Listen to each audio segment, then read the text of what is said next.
नमस्ते सारस्वती देव दिव्यवाणी प्रचारिणे निर्विशेष प्रणवादि कृष्णेश्वरिणे।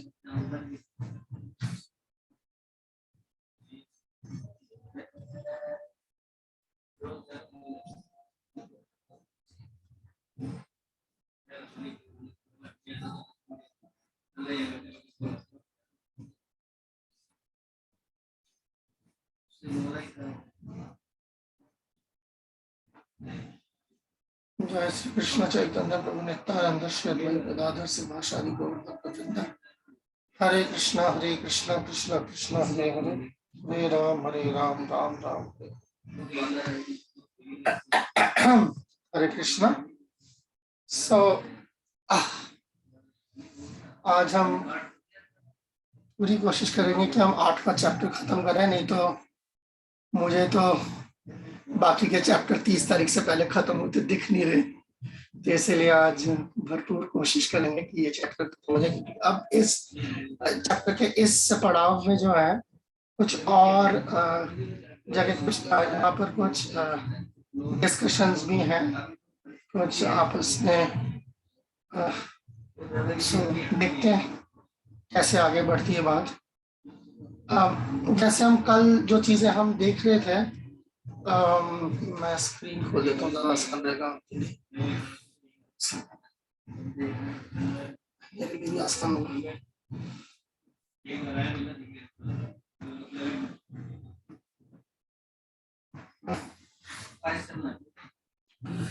हमने कल ये मोटा मोटा देखा था, हम कल यहाँ तक आ गए थे, 14 से 16 के आसपास तक हम आ गए थे, और पूरे चैप्टर का जो हमने बात करी थी उसके बाद इस तरीके से कैसे मवाजना है इस मादी दुनिया के साथ और रूहानी दुनिया के साथ, और आखिरी में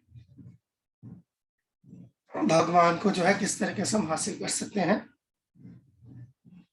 तो जो हमने इससे पहले के जो श्लोक जब हमने यहाँ तक देखे 10 से लेके 14 कम से कम हम मान लें, तो ये अगर आप समझे एक जनरल एक प्रोसेस था, यानी कि एक आमतौर पर अगर कोई बेहतर अपनी जो है अपनी गति बेहतर चाहता है, बेहतर जगह जाना चाहता है जहां पर वो आज है उससे, तो उसके लिए ये योग मार्ग या ज्ञान मार्ग है, उसके लिए भक्ति मार्ग नहीं है।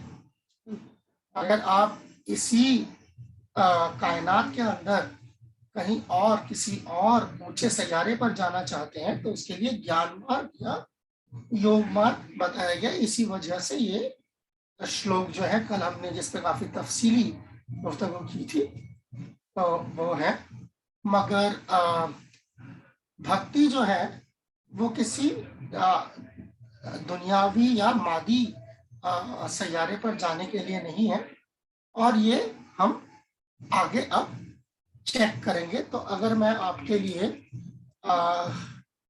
भगवद गीता का 14वां श्लोक ही खोलता हूँ और उसके अंदर हम कुछ इस पे हम आज काफी जोर देंगे, क्योंकि प्रभुपाद ने भी इस पे काफी जोर दिया है। हमने कल ये कवर करके अब आगे गए थे, तो वो एक ओवरव्यू के लिहाज से तो ठीक था, बट इस पे थोड़ी और तफसीली गुफ्तगू या तफसीली डिस्कशन की जो है बहस की जरूरत है। ओके, सो मैं आपके लिए स्क्रीन अभी आपको दूसरा आ रहा होगा।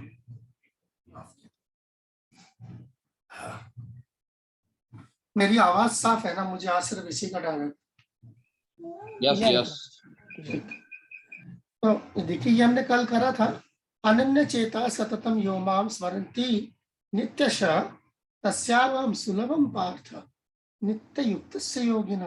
तो ये बड़ा कल यहाँ पर हमने इसी के आसपास छोड़ा था। उसके बाद वो श्लोक जो है सहस्त्र युग पर्यंतम वाला आएगा अभी, जिसके अंदर 14 लोकों की जो है एक जानकारी उसके अंदर दी गई है। मगर फिलहाल जो है ये चीज अनन्य चेता सततम सततम यो माम स्मरन्ति। स्मरन्ति लफ्ज का मतलब है याद करना, ठीक है ना। अगर आप देखेंगे यहाँ पर, देखिए स्मरंती, याद करना है ना। सो स्मरंती, फिर उसके बाद नित्यश, नित्यश का मतलब लगातार, रेगुलरली। यहाँ पर प्रभात ने रेगुलर, रेगुलर लफ्ज को समझे। रेगुलर का मतलब दो, देखिए नित्य लफ्ज के दो मतलब होते हैं। इसको बेशक आप लिख लें अपने पास, ये बहुत अहम चीज है। और अक्सर जो है बेचारे भक्त, प्रैक्टिसिंग जो साधक होते हैं, वो नित्य नित्य में चकमा खा जाते हैं, नित्य लफ्ज के साथ चकमा खा जाते हैं। यहाँ पर अंग्रेजी में आप देख सकते हैं, प्रॉपर ने यहाँ नित्य का तर्जमा रेगुलर दिया है, ठीक है। जबकि नित्य का दूसरा तर्जमा हमेशा भी हो सकता है, ठीक है। नित्य का तर्जमा हमेशा भी हो सकता है, जैसे सततम कीर्तयन्तो माम, है ना। इट्स लाइक नित्य, नित्य युक्त उपासते, नित्य मतलब हमेशा।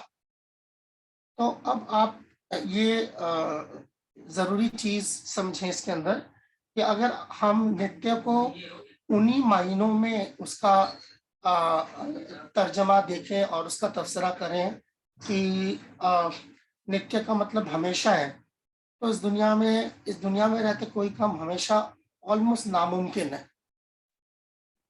आप समझ रहे हैं? हमेशा का मतलब होता है 24 घंटे, ठीक है। तो अगर अगर हम जो है किसी भी साधक को ये चुनौती दें कि आप लगातार 3 दिन 24 घंटे के हिसाब से 72 घंटे भगवान को याद कीजिए, ठीक है ना। तो या चलिए 7 दिन कर लें इसको, 7 दिन, 7 × 24, जो भी हिसाब बनता है, ठीक है ना। तो उतने घंटे जो है, अगर आप भगवान को आपको लगातार याद करना है, तो शायद किसी भी साधक की हमें लाश ही बरामद होगी। समझ पा रहे हैं बात को, है ना। क्योंकि 24 घंटे का मतलब है, इसका मतलब उस दरमियान ना आप खाएंगे, ना आप सोएंगे, ना आप पेट साफ करने जाएंगे, ठीक है ना। तमाम तर जो जिस्मानी जो हरकतें हैं, वो आपको बंद करके आपके पास सिर्फ एक काम है, जो है हमेशा भगवान को, है ना। हमेशा का मतलब से मुराद 7 दिन के लिए, तो हमें सिर्फ लोगों की लाशें मिलेंगी। तो इसीलिए प्रभुपाद ने यहाँ पर एक सेकंड जरा, एक सेकंड।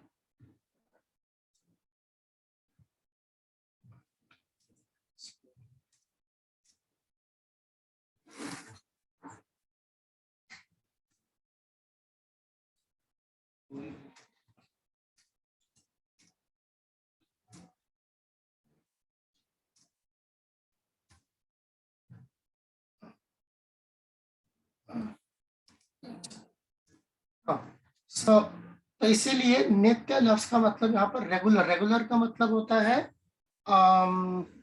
वक्तन फवक्तन, बाकायदा तौर पर। हाँ, या वक्तन फवक्तन, क्योंकि जिसका जो वक्त दिया गया है मुकर्रर वक्त के हिसाब से। रेगुलर लफ्ज जो है वो साधना भक्ति के लिए इस्तेमाल होता है, आप समझ रहे हैं। अगर हम हमेशा लफ्ज इस्तेमाल करेंगे ऑलवेज, तो ये भाव भक्ति और प्रेम भक्ति में मुमकिन हो सकता है, इस साधना के दायरे में आ नहीं सकता। इसीलिए साधना में हमेशा हमारी रेगुलरिटी चेक करी जाती है, कि हम जो है वक्त वक्त के हिसाब से, मुकर्रर वक्त के हिसाब से हम चीजों को करते हैं कि नहीं करते। इसीलिए जो है हमारे पास जो है हर चीज के लिए एक मुकर्रर वक्त होता है। सोने का वक्त, उठने का वक्त, खाने का वक्त, साधना करने का वक्त, अपना काम काज करने का वक्त, इसे रेगुलर कहा गया है। तो साधक के लिए नित्य लफ्ज का मतलब है रेगुलर, यानी कि वक्तन फवक्तन, या मुकर्रर, अपने मुकर्रर वक्त के हिसाब से चीज करना। और ये करते करते करते करते जब भगवान को जो है हम पर वाकई में दया आएगी, तो भगवान हमें उधर खींच लेते हैं जहां पर हम इसको खुद ब खुद जो है हमेशा के लेवल पर आ जाते हैं। हमेशा के लेवल पर कोई साधक जो है वो अपनी कोशिश से आना नामुमकिन तरीन काम है, बिल्कुल नामुमकिन है। तो ये इसके लिए भगवान का जो है की कृपा का हमें इंतजार करना पड़ेगा, मगर उससे पहले तक आप चीज को जो है इस पूरे साधना को जो है भगवान को याद करने का जो तरीका है, इसको आप रेगुलर कर सकते हैं। इसी को इसलिए रेगुलेटेड डिवोशनल सर्विस कहते हैं, यानी कि जिसे हम कहते हैं साधना भक्ति। साधना का मतलब प्रैक्टिस, तो प्रैक्टिस रेगुलरिटी की हो सकती है, कंटिन्यूटी की प्रैक्टिस नहीं हो सकती। कंटिन्यूटी, अब जैसे सांस लेना है, अब सांस लेने की प्रैक्टिस थोड़ी ना होती है, वो तो हमेशा ही है 24 घंटे। मगर तैरने की प्रैक्टिस हो सकती है 1 घंटा 2 घंटा, साइकिल चलाने की प्रैक्टिस हो सकती है 1 घंटा, है ना। गाड़ी चलाने की, सुबह आप किसी जो है मैदान में ले जाए गाड़ी सीखने के लिए, आधा घंटा 1 घंटा हो सकती है, रोज हो सकती है। एक्सरसाइज, वर्जिश हो सकती है रोज 1 घंटा। 24 घंटे किसी को वर्जिश करने बोलेंगे तो उसकी लाश निकलेगी। तो बिल्कुल उसी तरीके से ये समझना जरूरी है। ये बहुत जरूरी है यहाँ पर समझना नित्य का क्या मतलब। नित्य, जब भी नित्य लफ्ज आए तो उसके 2 मायने होते हैं। साधक के लिए उसके 1 मायने होते हैं और सिद्ध के लिए उसके दूसरे मायने। जैसे भगवान कहते हैं चैतन्य महाप्रभु, कीर्तनीय सदा हरि। अब कीर्तनीय सदा हरि साधक के लिए कीर्तनीय सदा हरि मुमकिन नहीं है। तो कीर्तनीय सदा हरि साधक के लिए का मतलब है कि रेगुलरली, रेगुलर करते करते करते करते जब उस मुकाम पर आएगा तब भगवान उसको वहां खींच लेंगे जहां पर वो हमेशा के जो है लेवल पर पहुंच जाएगा उस नेट से आगे। ठीक है।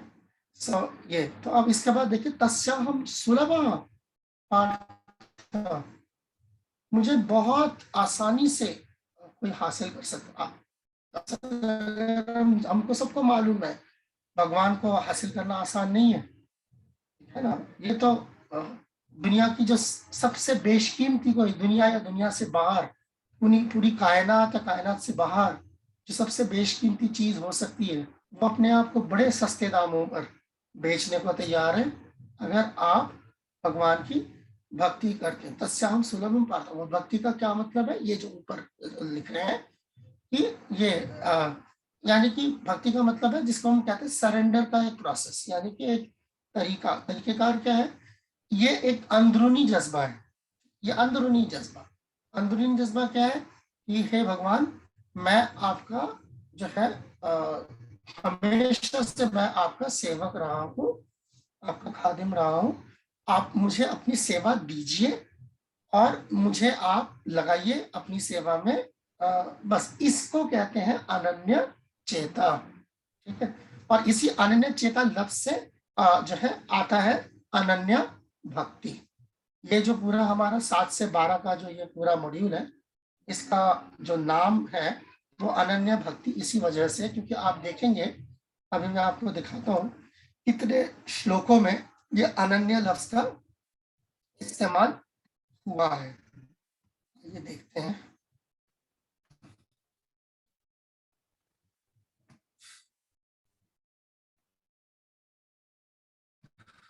ये देखिए, स्क्रीन आ गई।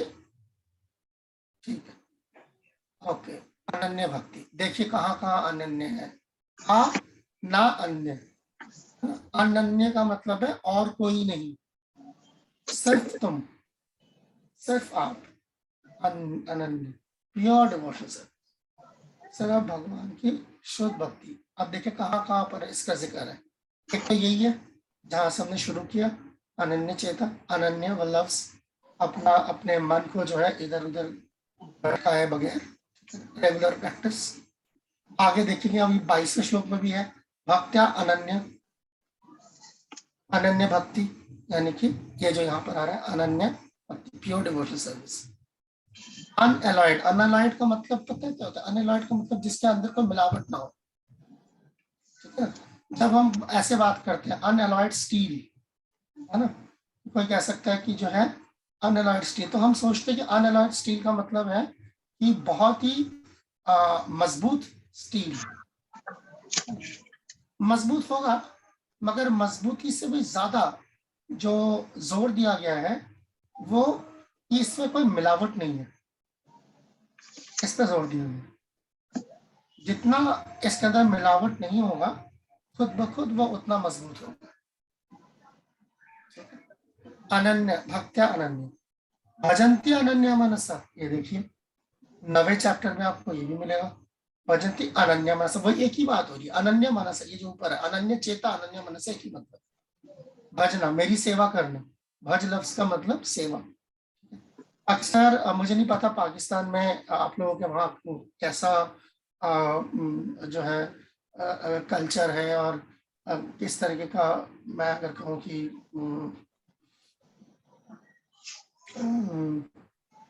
मतलब अकीदे के हिसाब से कह रहा हूँ मैं, ठीक है।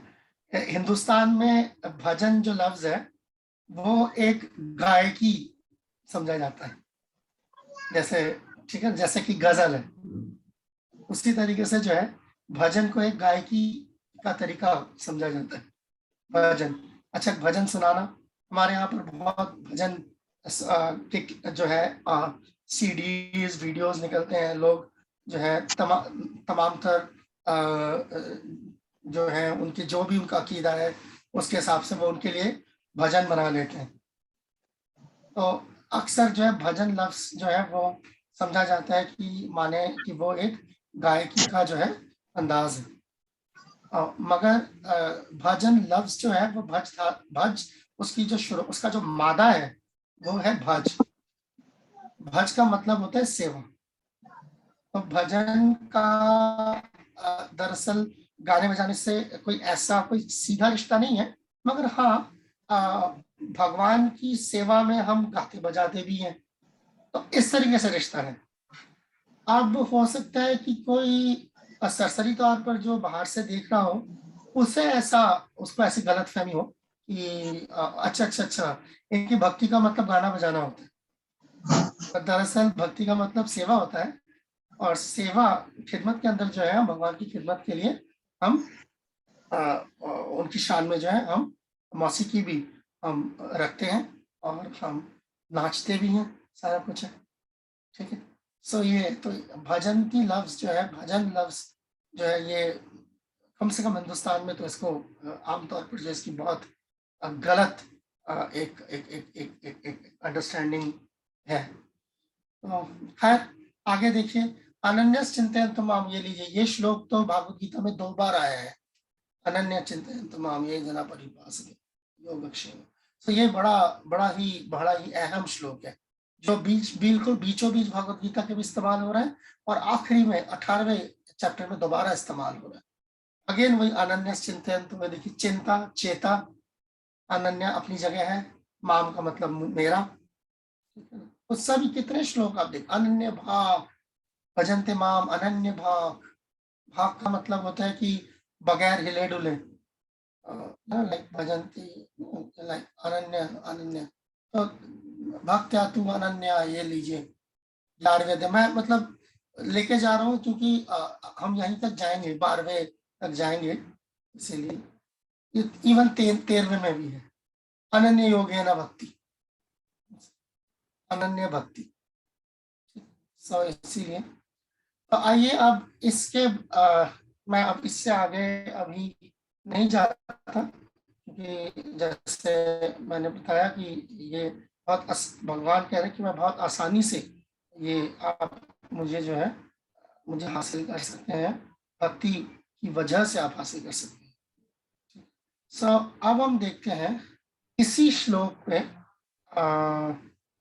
14वां श्लोक आप सबने अपने सामने निकाला होगा। तो हम क्या करेंगे, एक छोटा सा ग्रुप डिस्कशन, हम सभी लोग इकट्ठे, क्योंकि यहाँ पे ग्रुप डिस्कशन ग्रुप अच्छा ठीक है मैं कर सकता हूँ, ऐसा नहीं अभी भी करा जा सकता है। 14वां जो श्लोक है वो आप लोग निकाल लेंगे और उसका परपट, और मैं आप लोगों को अभी जो है कुछ ग्रुप्स में तकसीम करूंगा, ठीक है, और ग्रुप्स बड़े ही रखूंगा, मैं ज्यादा छोटे नहीं रखूंगा। और उसमें जो है 14वें श्लोक में आप शीला प्रभुपाद का मूड ठीक है, भापने की कोशिश करेंगे। प्रभुपाद का मूड, ना कि उसमें क्या लिखा है। आप समझ रहे हैं? मूड जो होता है वो लिखा नहीं होता, वो पकड़ना पड़ता है। ठीक है ना? जैसे कि मैं आपसे कितनी तमीज से बात कर रहा हूं, मगर आपको मेरा मूड भापना पड़ेगा। ठीक है? मैंने बदजबानी नहीं की, मगर आपको मेरा मूड भापना। इसी तरीके से इस श्लोक के अंदर आपको प्रभुपाद का मूड, यानी कि जो लाइन अंग्रेजी में जिसे कहते हैं इन बिटवीन द लाइन्स, ठीक है, लाइनों के दरमियान ही जो चीज है वो आपको पकड़नी पड़ेगी। तो मैं आपको आप यहाँ पर हम लोग 12-13 लोग हैं, तो मैं आपको इसमें 15 लोग भी होंगे, तो एक तो मैं ही हूँ। 7-7 14 के ग्रुप में बांटू या क्या करूँ? 5-5 15 के ग्रुप में, 5 या 15 के ग्रुप में बांट देता हूँ, फिर देखते हैं क्या होता है। ठीक है, सबको याद रहेगा क्या करना है? जी, प्रसाद जी प्रभुपाद का का मूड। मूड जी प्रभु जी। निकालना है। ठीक है, यानी तात्पर्य कि से हाँ हाँ, और श्लोक से भी, श्लोक तात्पर्य श्लोक दोनों से देखिए। हाँ, बहुत ज्यादा चीजें नहीं होंगी, एक आध चीजें ही होंगी। ठीक है, सो हाँ, अगर मतलब अगर आपको लग रहा है कि आप 5-5 6-6 चीजें निकाल रहे हैं, तो मुझे लगता है फिर आप ऐसे समझेंगे कि शायद कुछ ज्यादा ही अंदर चले गए हैं। ठीक है, तो 2-3 चीजें निकल के आएंगी मुक्तसर से। हाँ, उसमें तो मैं आपको 10 मिनट की मोहलत काफी है, छोटा सा तात्पर्य पद। बड़ा थोड़ा 15 मिनट। अच्छा ठीक है, मैं आपको 15 मिनट की मोहलत दे देता हूँ।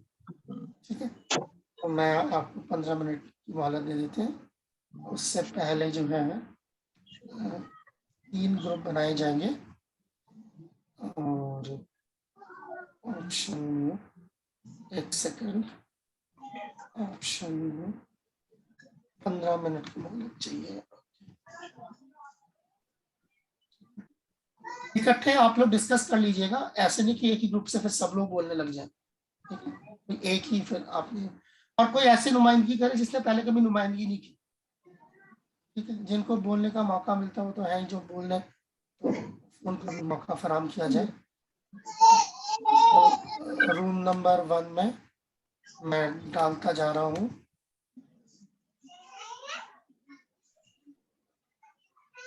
ओके, रूम नंबर 2 में, ओके,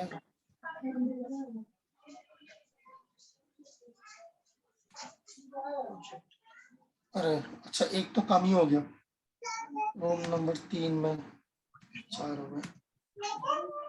ठीक है, मैं खोल रहा हूँ रूम आपके, सब लोग ज्वाइन कर लीजिए। आ गया होगा सबके पास। ठीक,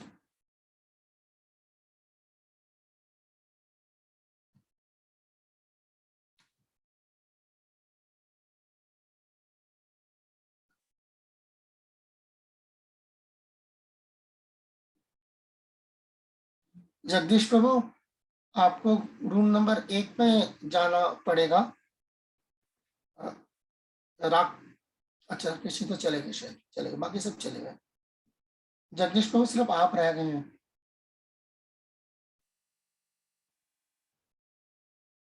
राइट,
दिव्य लीला प्रभु, आपको मैं एक ग्रुप में डाल रहा हूँ, रूम नंबर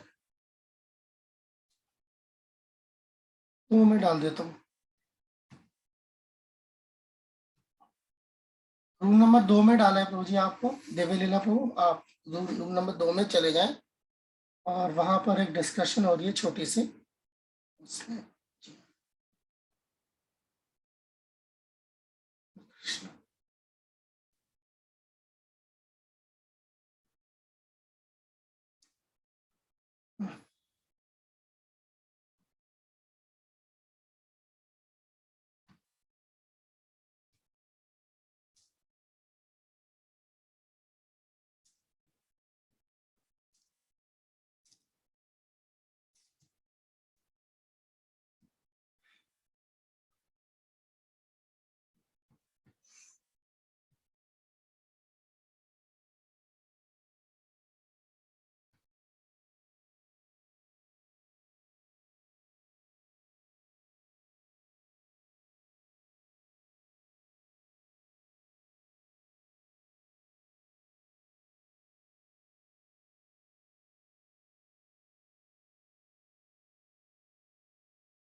हरे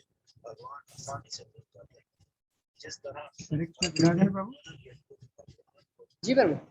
प्रभु ये सब ना ब्रेकआउट रूम बने हुए हैं, जी तो जी प्रभु जी ये सबके पास रूम में गए हुए हैं, आप आए लेटते हैं, आपने कोई रूम आप ज्वाइन नहीं कर पाए तो थोड़ी देर आप वेट कीजिए। उसमें ये हो रहा है कि 14वां श्लोक पढ़ रहे हैं हम लोग रिपोर्ट, उसमें प्रभुपाद जी का मूल क्या है, मूल को हम लोग ढूंढ रहे हैं 14वें श्लोक के मफहूम में। आप पढ़ लीजिए, समझ आए प्रभु? ओके जी प्रभु। आपकी आवाज कट रही है प्रभु। प्रभु 14वें अध्याय का ना मफहूम पढ़ रहे हैं, इसमें प्रभुपाद का मूड क्या है ये बयान करना है। 14वें अध्याय का, ये 14वां श्लोक। 14वें श्लोक का 14वें अध्याय का श्लोक।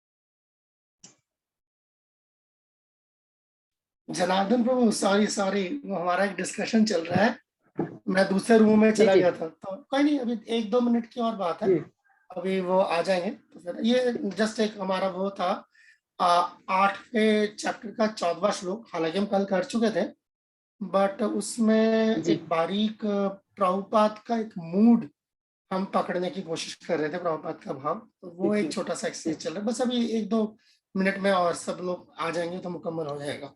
ठीक है, फिर आप वहां से आप कंटिन्यू, क्योंकि अभी ना एक्चुअली वो 10 मिनट से चल रहा है, तो अब मैं अब आपको डालूंगा कहीं ना, तो आप तो 1-2 मिनट ठीक इंतजार है कर लेना प्रभु, ठीक बेहतर है, है। धन्यवाद। ठीक है।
श्री राम। हाँ, लगभग हरे सभी कृष्ण। आ गए हैं। Good. So group number room number 1 इसमें कन्हैया लाल प्रभु थे। आप लोग से शुरुआत करते हैं, आपके ग्रुप से। हरे कृष्णा। माता जी बोलेंगी प्रभु जी। आज हमने माता जी से कहा है, माता जी लीड करेंगे आज हमें। गौर नित्यानंद भवन से माता। हाँ, बहुत बढ़िया, ये बहुत अच्छा किया। क्या उन्हें मौका ही नहीं मिलता? वो बेचारे वो 3-4 वहां पर होते हैं, वो एक माइक को रो रहे होते हैं। अच्छा, अब उनको मौका दीजिए। बहुत अच्छा, ठीक है जी। प्रभु हरे कृष्णा। जी फरमाइए। प्रभु इसमें इस श्लोक में यहाँ पे प्रभुपाद जी का मूड ये लगता है कि जैसे कि प्रभुपाद जी महाराज कहते हैं कि जो शुद्ध भक्त, प्रभु थोड़ा कंफ्यूज हो रहे कि हमें प्रभुपाद जी महाराज जी कहना चाह रहे हैं कि आप जब इन शख्स को जो है भक्त सेवा करने के लिए कोई खास मखसूस जगह का नहीं सोचना चाहिए कि मैं किसी मखसूस जगह पर जाऊं और भगवान का नाम जाप करने के लिए किसी मतलब कोई एक्सक्यूज, कोई बहाना नहीं रखना चाहिए। कभी कहीं भी जो है भगवान का नाम जप करें और भगवान की सेवा भक्ति करें। और दूसरा प्रभु मुझे ये लगा कि प्रभुपाद महाराज की शुद्ध भक्त जो है वो मुक्ति की भी जो है ना ख्वाहिश नहीं रखता है। वो सोचता है कि बस मुझे जो है बस श्री कृष्ण को खुश करना है। बस हरे कृष्ण। शाबाश। पहला जो पॉइंट था बिल्कुल तीर निशाने पे लगा है। कि जहाँ प्रभुपाद जो है इस पे काफी पूरा एक पैराग्राफ प्रभुपाद ने उसके अंदर लिखा है कि लोगों का ये सोचना है कि भक्ति जो है वो सिर्फ वृंदावन में जाके हो सकती है, मगर ये प्रैक्टिस जो है अगर ये अगर अगर अगर वाकई में सिर्फ यही हो तो फिर दुनिया में तो फिर किसी और के चांसेस खत्म हो जाएंगे भक्ति करने के, सबको इधर आना पड़ेगा। हालांकि ये बात सच है, इसमें कोई शक नहीं है कि वृंदावन या मायापुर जैसे जगह में, जगन्नाथपुरी जैसे जगह में जहाँ पर भगवान खुद अवतार लिया महाप्रभु और भगवान वहां रहे हैं, अपनी लीलाएं करी हैं, उसका इस दुनिया की किसी और जगह से कोई मुकाबला नहीं है। फिर भी साधक के लिए जो है और यही प्रीचिंग का मकसद कि हम ये मौका फराहम करें कि जो ये चीज इतने खुशकिस्मत नहीं भी हैं, भगवान को कहीं भी बैठ के याद कर सकते। वेरी गुड वनिता भवन से माता जी ने। माता जी का नाम क्या है? मुझे आपका नाम नहीं पता। प्रभु रीमा नाम है। नीमा। रीमा जी। और रीमा रीमा जी जी। रीमा जी, बहुत बढ़िया, बहुत बढ़िया। सेकंड ग्रुप जिसके अंदर मुझे ध्यान है दर्शना माता जी थी, उस ग्रुप की अगुवाई कौन करेगा? हाँ प्रभु मैं। हरे कृष्णा प्रभु जी। जी प्रभु जी श्लोक में प्रभुपाद जी का मूड है वो सारा प्रभुपाद जी ने बताया कि भक्ति पे ही ज्यादा प्रभुपाद जी ने जोर दिया है। प्रभुपाद जी हाँ कि भक्ति योग एक ऐसी चीज मतलब योग है भगवान को आसानी से प्राप्त किया जा सकता है और इसमें ज्यादा कुछ वो तपस्या भी करना नहीं है, मतलब आसानी से सुलभता से शुरू हो सकता है। हरे कृष्ण महामंत्र से ही शुरू किया जा सकता है। बहुत बढ़िया, ऐसा प्रीचिंग। और जैसा कि प्रभु यहाँ बताया है कि भाई चार जो जिज्ञासु आर्थिक ख्वाहिशमंद जो ज्ञानी हैं उनमें भी कुछ ना कुछ कहीं ना कहीं रुकावटें आ सकती हैं, लेकिन भक्ति योग ऐसा है कि इसमें कोई रुकावट नहीं, सुलभता से जो है इसको करके भगवान को प्राप्त किया जा सकता है। जैसे कि यहाँ बताया कि मतलब देश काल पात्र का भी इसमें कोई नियम नहीं है, मतलब कहीं भी इसे किया जा सकता है। इस समय से जो भी समय मिले वो भगवान को खुश करने के लिए मतलब किया जा सकता है। प्रभु बस मोटा मोटा वहीं पे आप आए हैं जहां पर रीमा माता जी हैं। बिल्कुल ठीक, बिल्कुल बहुत बढ़िया। कंक्लूजन एक्चुअली देखिए, ये जो एक्सरसाइज है ना, इस तरह के एक्सरसाइजेस का, अच्छा चलिए तीसरा ले ले तो उसके बाद बात करेंगे। रोहिणी नंदन प्रभु तीसरा बैच आपका था ना? Yes yes. आपके बैच से रुक्मणी कौन? प्रभु जी बोले। रुक्मणी प्रभु, यस। हरे कृष्णा प्रभु, दंडवत प्रणाम। जी प्रणाम, फरमाइए। प्रभु जी इस श्लोक में प्रभुपाद ने मूड को जहाँ तक हम समझ पाए वो उसमें प्रभुपाद महाराज भक्ति पर ही जोर दे रहे हैं और इसमें जो भक्ति करके जो भक्तों का चरम लक्ष्य है उसको प्राप्त करने के लिए भगवान के विषय बता रहे हैं कि चरम लक्ष्य किस तरह से प्राप्त किया जा सकता है, ना ज्ञान योग से, ना ध्यान योग से, हठ योग से, इनसे नहीं, एक शुद्ध भक्ति करके ही भगवान के दिव्य धाम को या भगवान के चरम लक्ष्य को, हम जो भक्तों का चरम लक्ष्य है उसको प्राप्त कर सकते हैं। ठीक। और इसमें यह है कि भक्त की जो ख्वाहिश है इसमें, वो यही होती है कि भगवान की इच्छा को पूर्ण किस तरह किया जाए, भगवान को खुश किस तरह से किया जाए। और इस भक्ति योग की जो सरलता से शुरुआत की जा सकती है, हरे कृष्ण महामंत्र के द्वारा की जा सकती है। और जो साधक है इसमें जो शुद्ध भक्ति में पहुंच जाता है, उसको अन्य रूप भी अपनी तरफ आकर्षित नहीं कर पाते। बहुत बढ़िया। तो इसकी शुरुआत जो है वो बहुत सरल भाव, पीछे जैसे बताया योगियों के विषय में, अंत काल में किस तरह ध्यान लगाना पड़ता है, ये करना पड़ता है, वो करना पड़ता है, तो उसमें बहुत ज्यादा कठिनाइयों को झेलना पड़ता है। लेकिन भक्ति योग एक ऐसा योग है जिसको सरलता से हरे कृष्णा कृष्णा कृष्णा हरे हरे, हरे राम राम राम हरे हरे, इस सरल तरीके से इसको आरंभ किया जा सकता है और अपने इस मनुष्य जन्म का जो चरम लक्ष्य है उसको प्राप्त किया जा सकता है। आपने एक और पहलू पकड़ा इसके अंदर जो बाकी दो ग्रुप से जो है मुख्तलिफ था और बिल्कुल ठीक था, कि एक स्पेसिफिक जो भगवान का जो रूप है उसकी तरफ जो है भक्त आगे की तरफ जा सकते हैं, जो आपने बोला कि जब वो आगे बढ़ जाता है। बहुत बढ़िया। ये दरअसल इस एक्सरसाइज, इस तरह के एक्सरसाइज जो है खासतौर पे जहां पर आप देखते हैं कि प्रभुपाद का जो मूड है, ये इस तरह के एक्सरसाइज बेहद जरूरी है। यस दर्शनमा जी, मैं आ रहा हूँ, एक बार फिनिश। इसलिए जरूरी है क्योंकि ये जो हमारे, जैसे हम ये भक्ति शास्त्री कर रहे हैं, हर चीज, हर दो प्रीचर की राय जो है इत्तेफाक राय हो जरूरी नहीं है, मगर अगर प्रीचर्स ने प्रभुपाद का मूड जो है उसको ठीक अगर आपने पकड़ा है तो आपकी प्रीचिंग ठीक है। तरीकेकार किसी का कुछ भी हो सकता है, आपको कोई एक चीज ज्यादा जरूरी लग सकती है, दूसरे को कोई और चीज ज्यादा जरूरी लग सकती है, पर जहां पर प्रभुपाद के मूड की बात आती है, यानी कि प्रभुपाद की प्रायोरिटीज क्या है, जैसे है ना, हम जैसे प्रभुपाद ने जब इस्कॉन बनाया तो प्रभुपाद ने क्लियरली इस्कॉन के कुछ चीजें ऐसी हैं जहां पर प्रभुपाद ने उसको एक प्रायोरिटी दी कि जो इस्कॉन को किसी और वैष्णव इससे भी तहरीक से भी जो है जुदा और मुख्तलिफ बनाती है और खास बनाती है। जैसे इसके अंदर जो आप लोगों ने पकड़ा, दो तीन चीज जो मुझे बड़ा अच्छा लगा, सीधा ही पहले रीमा माँ जी ने पकड़ लिया कि कहीं पे भी भक्ति की जा सकती है वृंदावन के अलावा भी, और वही चीज बाद में रुक्मणीपति प्रभु ने भी वो चीज पकड़ी। तो ये एक स्पेशलिटी इस्कॉन की, एक प्रभुपाद ने ये स्पेशलिटी इस्कॉन के अंदर डाली, और इसी के चलते पूरी दुनिया में जो है इतने मंदिर और सेंटर खोले गए। तो जरूरत क्या है, अगर भक्ति भगवान की हो ही वृंदावन में सकती है तो हम भक्ति को बर्बाद करें। राधा राम पूरे दुनिया में हमारे जितने भी मंदिर है सब बेच बाज के पूरे वृंदावन ही क्यों ना खरीद ले, चक्कर ही खत्म। ठीक है, सबको वहां बसा लेते ले जाके। ठीक है, क्योंकि ये प्रभुपाद का मूड नहीं। और हो सकता है कई बार ऐसा आपको लगे कि प्रभुपाद को जो ये मूड है ये हमारे कुछ आचार्यों के मूड से थोड़ा सा जुदा लग रहा है।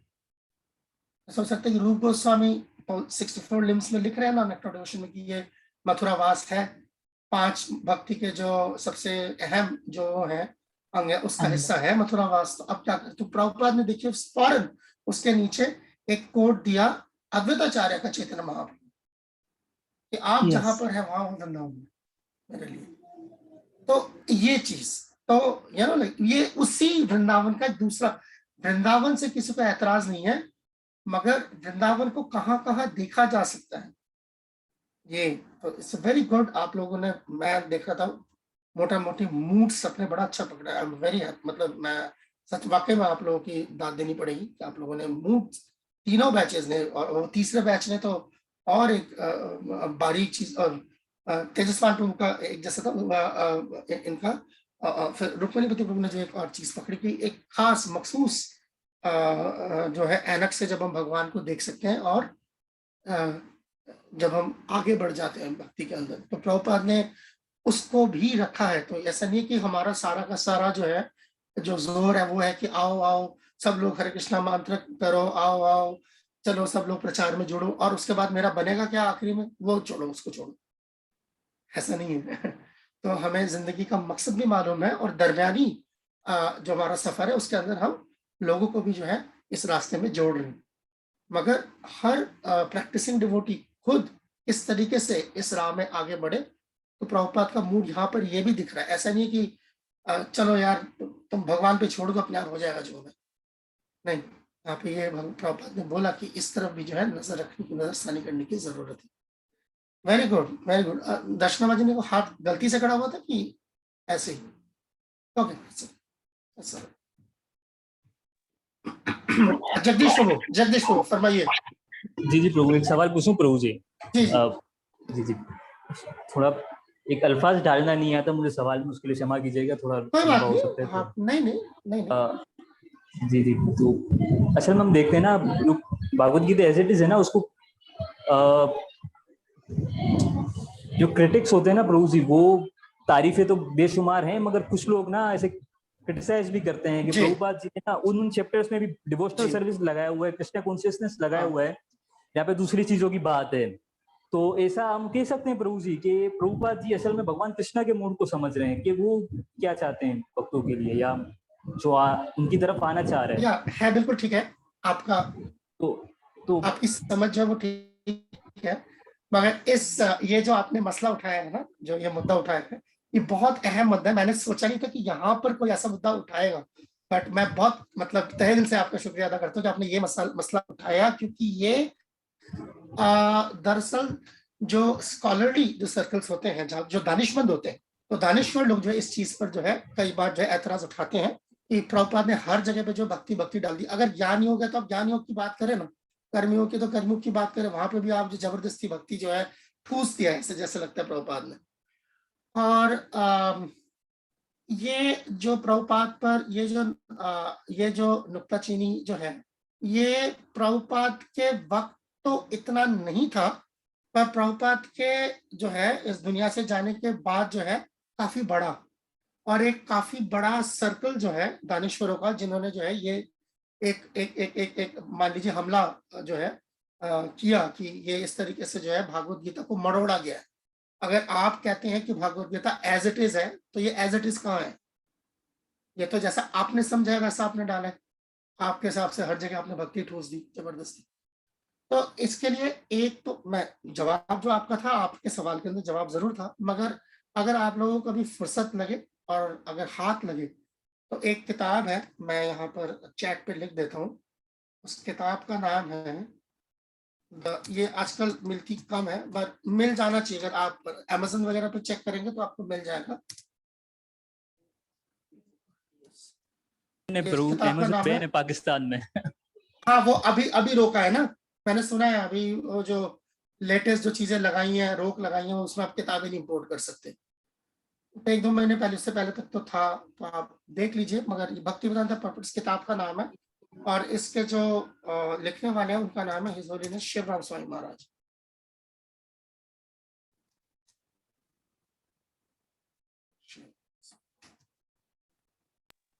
तो ये जो किताब है, इस किताब को बिल्कुल ऐसे लिखा गया है कि जैसे कि किसी वकील ने जो अपनी दलील पेश की हो। बहुत ही जबरदस्त तरीके से इस किताब में, यानी कि प्रभुपाद के कौन से चीजों पे एतराजात उठे हैं या उठाए जा सकते हैं, और प्रभुपाद ने जो है जो लफ्जों का जो प्रभुपाद ने इस्तेमाल किया, जैसे आपने खुद ही कहा कि मुझे हो सकता है लफ्ज जो है उसको अल्फाज चूज करने में मुझे थोड़ा सा दिक्कत है, तो ये चीज है कि प्रभुपाद ने यही खास अल्फाज इन जगहों पर क्यों इस्तेमाल किए।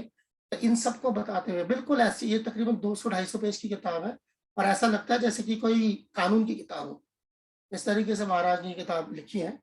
तो उसमें ये पूरा जो है तफसील से ब्यौरा चैप्टर वाइज पकड़ा गया, और जो एतराजात है वो भी पकड़े गए हैं सारे, और उसका जवाब दिया गया कि किस तरीके से। अब इसका जो बहुत आसान, अगर मैं आपको एक जवाब दूं जो कि मतलब आम तौर पर अगर कोई आपसे बहुत ज्यादा नहीं उलझ रहा, तो इतने से बात से जो है उसको इत्मीनान हो जाना चाहिए। अगर उससे नहीं होता तो फिर आपको इस तरह की किताबों की जरूरत पड़ती है। और आम जो चीज है वो ये है कि उस शख्स से जो है आपको योगा लैडर के तनाजुर में जो है आपको भागवत गीता देखनी पड़ेगी, तब वो बात समझ आएगी। योगा लैडर का मतलब दरअसल देखिए, जैसे जब हम किसी सीढ़ी की बात करते हैं तो सीढ़ी कुछ यूं होती है, ठीक है ना, यानी ऐसे करके आप चढ़ रहे हैं, है ना, ऐसे। तो यानी कि अगर यहाँ पर आप कोई कर्म योग रख लें, यहाँ कोई ज्ञान योग, ध्यान योग, ऐसे, मगर एक्चुअली योगा लेटर ऐसा है नहीं। एक्चुअली योगा लेटर ऐसा है, यानी कि कर्म योग से बात शुरू होती है, फंसती है जाके भक्ति योग पर। ज्ञान योग से बात शुरू होती है, खात्मा होता है भक्ति योग पर। ध्यान योग से बात शुरू होती है, मुकम्मल होती है भक्ति योग पर। तो जितने भी जो योग हैं वो आखिरकार, उसकी जो आखिरत है वो भक्ति योग में जाकर जो है वो मुकम्मल होती है। तो ये यानी कि जब हम शुरुआत कर रहे हैं तो शुरुआत में हो सकता है कि कोई कर्मी योगी हो, मगर 100% कर्मी योगी इज इक्वल टू भक्ति योग। 100% ऑफ ज्ञान योगी इज इक्वल टू भक्ति योगी। 100% ऑफ ध्यान योगी इज इक्वल टू भक्ति योगी। जब तक आप 70%, 80%, 90% है, तब तक आप पूरी तरीके से भक्ति योग के मकाम पर नहीं आए, क्योंकि इन सारे ये योग जो है बिल्कुल वैसे ही है जैसे कि सारी जो हमारी दरियाएं होती हैं वो इस समंदर में जाके जो है, ठीक है ना, वो मिलती हैं। तो इसीलिए उसी तरीके से जब जो दरिया की शुरुआत होती है तो वहां उसका रूप और होता है, मगर जब वो दरिया समंदर जाके मिल रही होती है तो उसकी बात ही कुछ और होती है। लेकिन आपने देखा होगा जैसे कोई भी दरिया जब निकलती है वो किसी ग्लेशियर से जो है बूंद बूंद पानी रिस के जो है निकल रहा होता है, मगर बाद में जब वो समंदर के पास होती है तो वो खुद एक समंदर जैसा होती है। तो उसी तरीके से भक्ति योग जो है, जो सारे योग हैं, शुरुआत होते हैं आप कहीं से भी शुरू करें तो ये अपने अंजाम को तभी पहुंच पाएगा, और ये अपना जो इन भक्ति ये जो योग है इनकी पूरी ताकत तो तभी लग पाएगी अगर वो भक्ति योग में जाके मिलेंगे। तो इस वजह से जो है प्रभुपाद हमेशा हर चैप्टर में जो है टारगेट को मद्देनजर रखते हुए जो है लेके आते कि देखिए आप, हालांकि फिलहाल आप सांख्य योग की बात कर रहे हैं दूसरे चैप्टर में, मगर ये जाके बनेगी बात आपकी भक्ति योग में। तीसरे चैप्टर में, चौथे चैप्टर में कर्म योग, ज्ञान योग, छठे चैप्टर में ध्यान योग की बात हो रही है, मगर ये जाएगी बात सीधा भक्ति योग तक। 13वें से 18वें में, 13वें से 13वां 14वां खास तौर पर ये ज्ञान योग, ज्ञान मार्ग की बात हो रही है, मगर जाएगी ये भक्ति योग। इसलिए आप देखेंगे हर चैप्टर में कुछ एकांत श्लोक ऐसे होते हैं जो सीधा भक्ति के होते हैं, बाकी नहीं होते, क्योंकि वो उस चैप्टर के यानी कि उस वो जो तरीकेकार है का टारगेट होते हैं। अच्छा, अब ये बात कौन ज्यादा समझ सकता है? जिसने उसकी हकीकी तौर पर प्रैक्टिस की। तो प्रभुपाद का ये, अच्छा ये एक और चीज, ये बेशक आप लोग अपने पास लिख के रख ले, पल्ले जैसा होता है ना, पल्ले बांध ले जैसे हम यहाँ कहते हैं, ठीक है ना। तो वो ये है कि हमारी जो ताकत है, इस्कॉन के जो नुमाइंदे हैं, हमारी ताकत दानिश्वरी नहीं है। हमारी असल ताकत जो है एक प्रैक्टिशनर की है। तो हम जो भागवत गीता के बारे में जो हम जिक्र करते हैं, तो हम हकीकी तजुर्बे की बुनियाद पर वो चीज को रखते हैं। हो सकता है दानिश्वरी के लिहाज से कुछ चीजें थोड़ी मुख्तलिफ लगे, मगर प्रैक्टिस के लिहाज से जब आप उसको देखते हैं तो वो इस तरीके से देखते। तो ये आप हमेशा बोल सकते हैं इस चीज, कोई भी अगर आपसे इससे इत्तेफाक ना रखता हो कि भागवत गीता, तो आप ये किताब जो है ये प्रैक्टिशनर के क्या कहते हैं नजरिए से आप इसको देखें तो हाँ ठीक है। Yes, thank you Prabhu ji. Thank you. ये कोई अर्जुन को भी कुछ कहना चाह रहे हैं? जी काफी देर से तो लैपटॉप के ना बैटरी बहुत थोड़ी रह गई है, और रिकॉर्डिंग अगर खत्म हो जाए मेरे पास से ये तो आप क्योंकि आप तो ऑलरेडी वहाँ अंधेरे में बैठे हैं, ठीक है, मगर ये रिकॉर्ड कर रहा है? रिकॉर्डिंग चल रही है मेरे पास, लैपटॉप में रिकॉर्ड हो रहा है, और लैपटॉप में क्या ना बैटरी बहुत कम है, तो अगर लैपटॉप भी बंद हो तो जाएगा मैं क्लाउड दबा दूंगा, जी, तो मैं आप क्लाउड दबा देता हूँ। तुम दोनों के पास है, तो जो किसी के पास भी होस्ट आ जाएगा।